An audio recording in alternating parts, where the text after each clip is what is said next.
At nagbabalik po ito ang tahanan. Medyo may kalungkutan po ang pangyayari nitong mga nakalipas na araw dahil po sa pinsalang idinulot ng bagyong Paeng. Kawawa yung ating mga kababayan. Pero sige lang po, magpakatatag lang tayo at maging matapang. Harapin po natin ang pagsubok na to. Ayun. Tama kaya Kuya Diego. Oo. Ako, grabe yung naranasan ko sa Laguna. First time na nangyari yun. Hindi ako nakatulog. Binantayan ko yung bagyong Paeng. Oo. Kasi Kasi nawalan kami ng ilaw tsaka tubig. ang mga nangyari kasi tulad ng Maguindanao.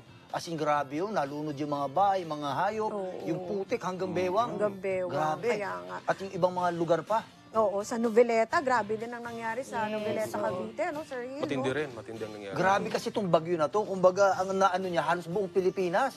Saka Kuya Diego, Kasi sa Mindanao, sa Baguio, signal number 1. Grabe, signal number 3 sa Metro Manila. Kung titignan mo Ikot. yung mapa ng Pilipinas, pulang-pula talaga siya. Parang Yung range ng bagyo. range ng Grabe. bagyo talaga. At saka ang tagal niyang umalis. Tagal, halos buong kuntot araw. pa lang Tapos yan eto eh. pa. Oo. Papalabas pa lang yung Paeng, may papasok na naman na si Queenie. Ayun ang masunod. Yan, kaya doble ingat po tayo mga kababayan. Kaya marami sa mga kababayan natin ang nawala ng tirahan, nawala ng hanap buhay, at nawala ng mahal sa buhay.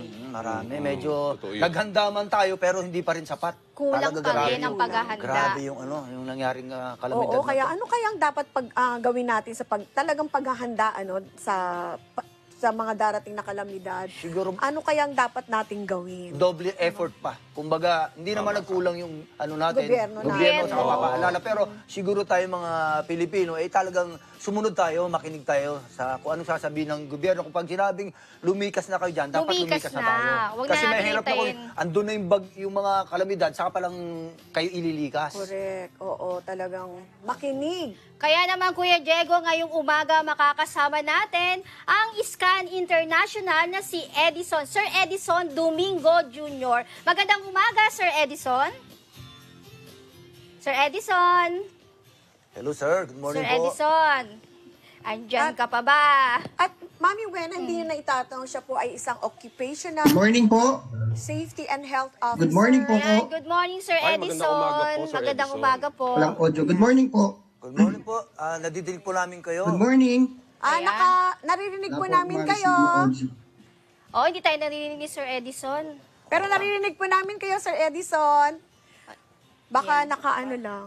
Babalikan namin. Oo. Anyway, Ayan. babalikan natin si Sir Edison. Medyo lang Balikan karoon ng natin technical siya para problem. ayusin muna ng konti yung ating mga ano. Oo. Anyway, going back to the Bagyong Paeng. Katulad ko, naranasan ko nung nandun ako sa bahay. First time na nangyari kasi matagal na rin ako nagstay sa Laguna. First time kong naranasan yung ganung kalakas na bagyo. Usually doon sa lugar namin, speaking of Binyan, Santa Rosa, first time na nangyari yung ganun kalakas ng bagyo, alam mo ginawa ko, yung sasakyan ko, inilipat ko sa walang tabing puno. Tama. Dahil nakakatakot talaga kasi nakikita ko yung puno, gumaganon eh. As in yung, Parang babaksak na siya. Ate Cynthia, as in yung mga undoy dati, habagat, hindi nyo na-experience yung ganong kalakas na ulan. Pwede no? sa paeng. Oh, sa Paeng, first time Doon ko. talaga siguro, Yung sa Ondoy kasi area hindi nyo. pa ako, wala pa ako sa Laguna. Hindi kasi yun yung mga bagay na talagang hindi natin inaasahan, no? Although sanay tayo sa bagyo na meron tayo dito sa atin, pero yung ganyang kalakas, no? Unexpected, talagang ang daming naapektuhan. Even sa bahay namin, nagliparan yung mga bintana namin, yung mga salamin, ng Oo, sa windows. lakas ng hangin. Oo, sa sobrang lakas. Saka maraming mga kababayan natin, mga matatanda na talagang inilikas dahil nga hindi na nila kayang Correct. igalaw yung mga katawan Totoo nila, yun. nasa bubong na sila.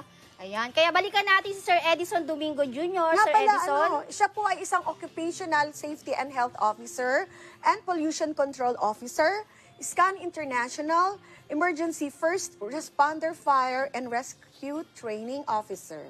Ayan. Yan. So, Sir Edison. Sir Edison. Magandang umaga po Ayan. sa lahat. Sana po nadidinig niyo na po ako. Oo. Yes, Loud and loud clear and po. clear. Nadidig po namin kayo, loud and clear. So, kumusta naman po, Sir Edison? Alam namin, naging busy po kayo during the past few days dahil po sa pagre-rescue natin. Medyo balitaan nyo naman po kami. Oo, kwentuhan nyo naman Opo, po kung kami. ano pong nangyari sa ating mga kababayan na na-rescue nyo po.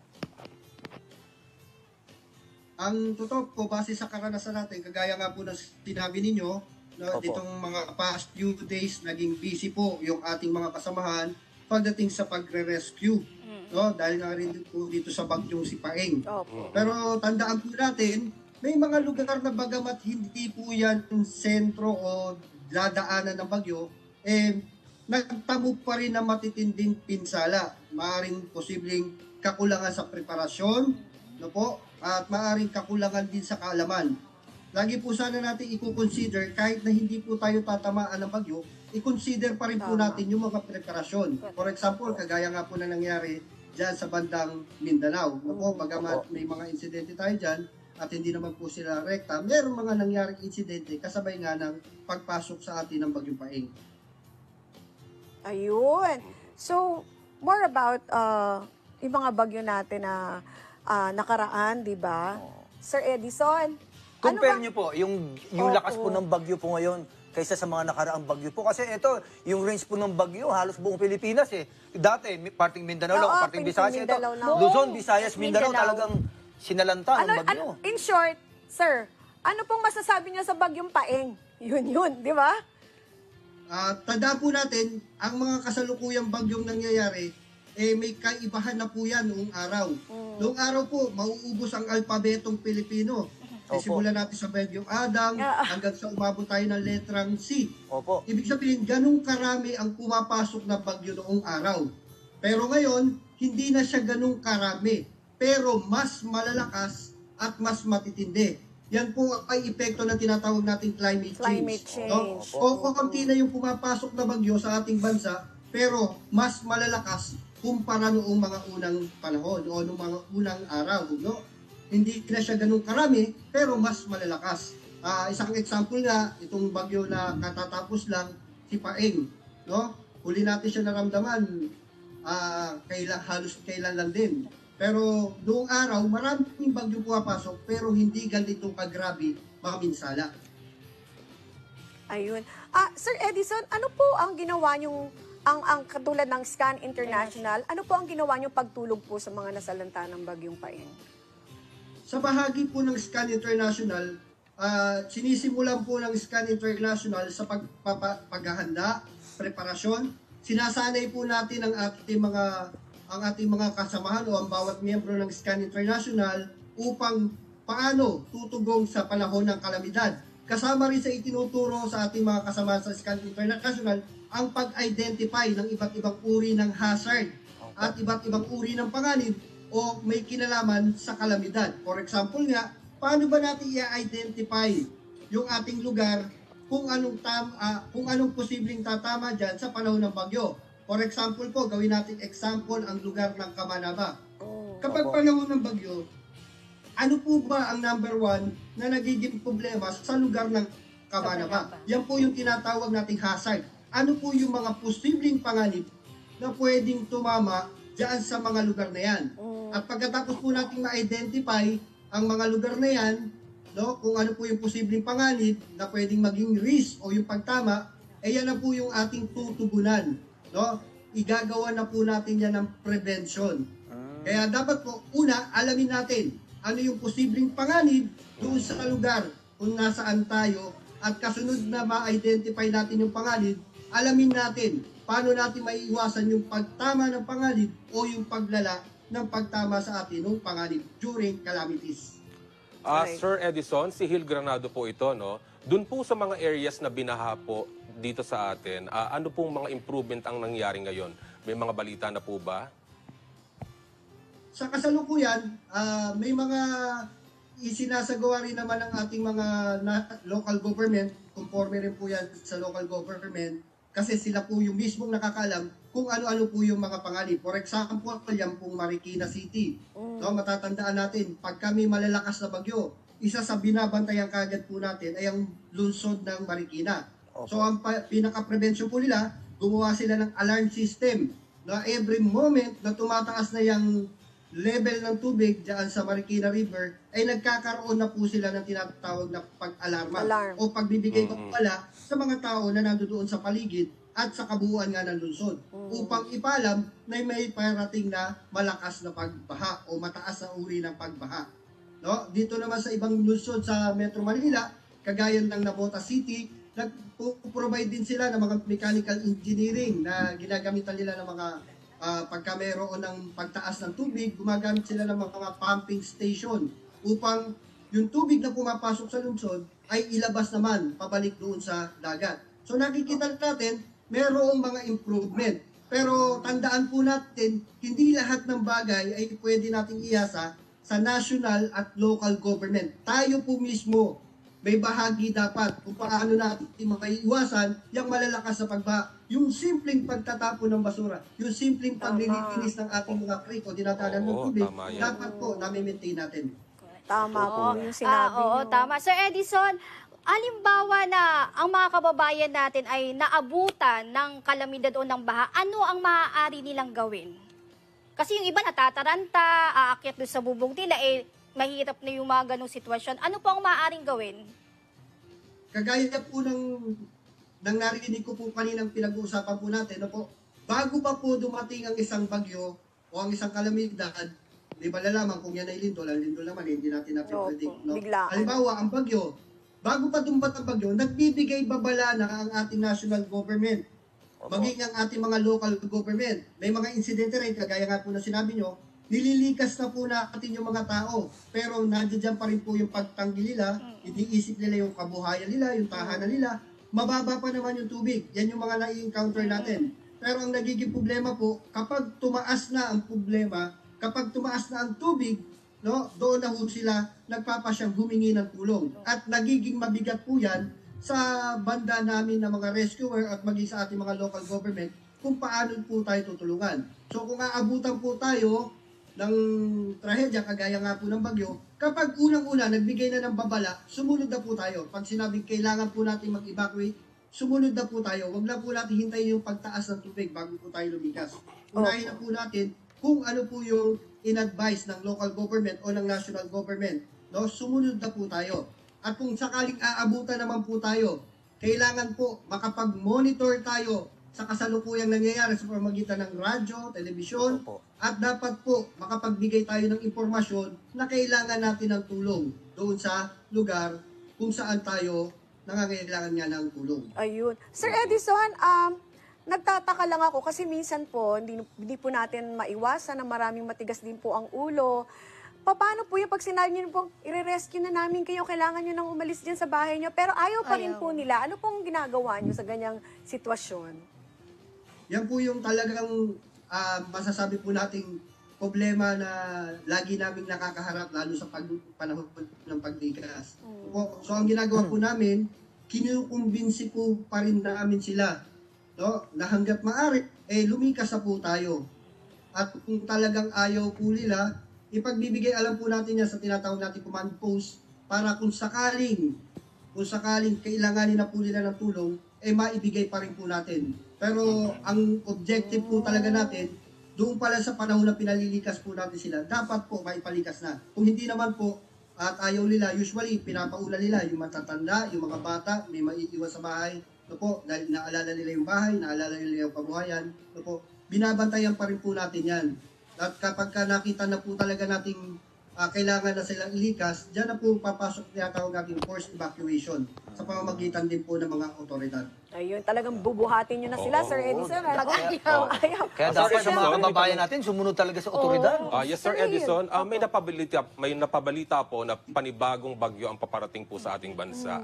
Si Queenie. Sorry. Are we expecting a much stronger bagyo or meron ba tayong mga kailangan mas higit pang paghandaan bukod dito sa nangyari sa atin ngayon? Yan po yung ating kinakaharap na bagong bagyo. Sabi nga po natin kanina, i-expect po natin na ang bagyo noon ay hindi katulad ng bagyo ngayon. So expect po natin mas malalakas. So nakita natin nitong nakaraang bagyo, ano yung mga naging problema natin sa pamilya o doon sa ating community. No? Ano yung mga kulang sa preparasyon natin. So kung ano yung naging kulang sa naging preparasyon natin noong nakaraang bagyo, yun po yung pagtuunan na natin ng pansin at maging maagap na po tayo sa lahat ng bagay doon sa nangyari. Maging aral po sa atin yung nakaraang bagyo upang maiwasan po natin yung pagtama ng malakas na bagyo na darating. Ayun, napakaganda. Sir Edison, sa dami ng mga sinabi ninyo, ano po ang maipapayo ninyo sa ating mga kababayan na matitigas ang ulo? Sa bahagi po namin, sa bahagi po namin, on behalf of Scan International naman po, kami po ay laging nakahandang tumugon sa tawag ng pangangailangan. Dito po kami hinuhubog ng pamamahala ng iglesia upang tumulong sa kapwa-tao sa panahon ng kalamidad at sa lahat ng uri. Kaya nga po ang aming laging sinasabi, saving lives is our priority. Priority po namin iligtas ang buhay ng bawat isa. Pero hanggat maaari po, kapag kami po ay nanawagan na mag-evacuate po tayo, tumugon po tayo. At kalinsabay naman po ng paghahanda, lahat po na may kinalaman sa paghahanda, babala ng gobyerno, paalala ng mga radio station, TV station, kagaya ng DZEZ Net 25 at iba pa, sundin po natin. No? Maging maaga po tayo kung ano po yung mga pangangailangan na dapat natin ihanda.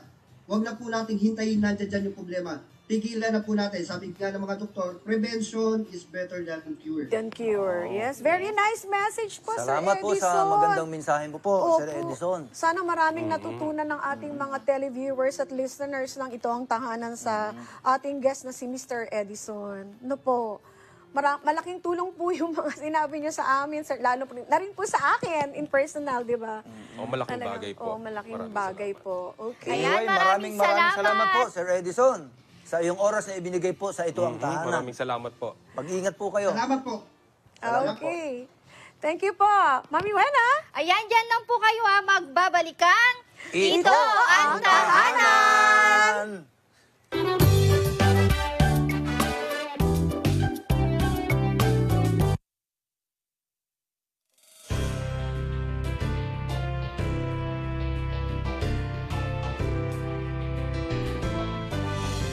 Isang mainit na pagbati ang aking nais ipaabot sa kapatid na Eduardo B. Manalo sa kanyang ika-67 na kaarawan. Aking hangad para sa inyo at ang inyong pamilya ang mabuting kalusugan at ang patuloy na paglago ng Iglesia ni Cristo sa buong mundo. Maligayang kaarawan, Ka Eduardo.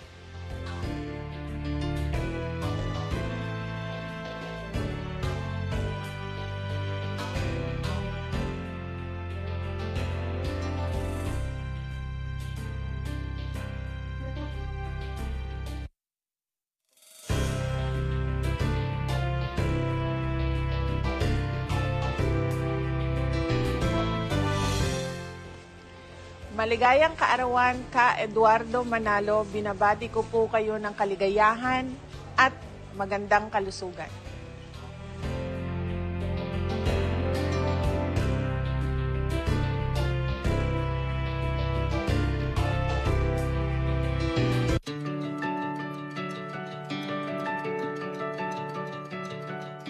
Kapatid na Eduardo V. Manalo, amin pong tagapamahalang pangkalahatan.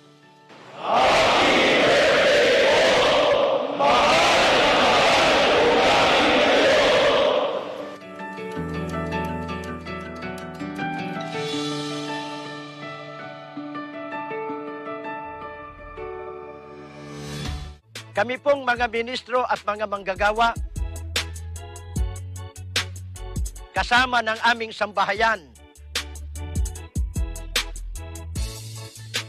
ay maligaya pong bumabati sa pagsapit ng inyong kaarawan. Happy birthday po! Mahal na mahal po namin kayo.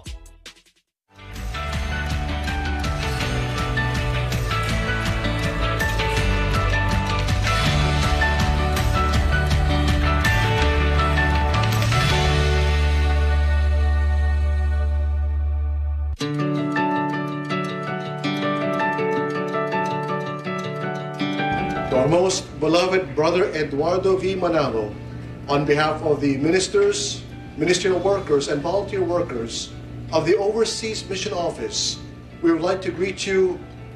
Happy birthday po! We love you po!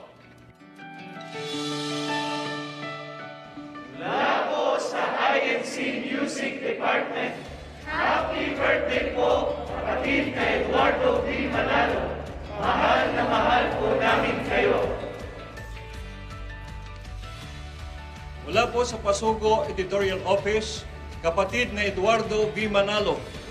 Happy birthday po! We love you po!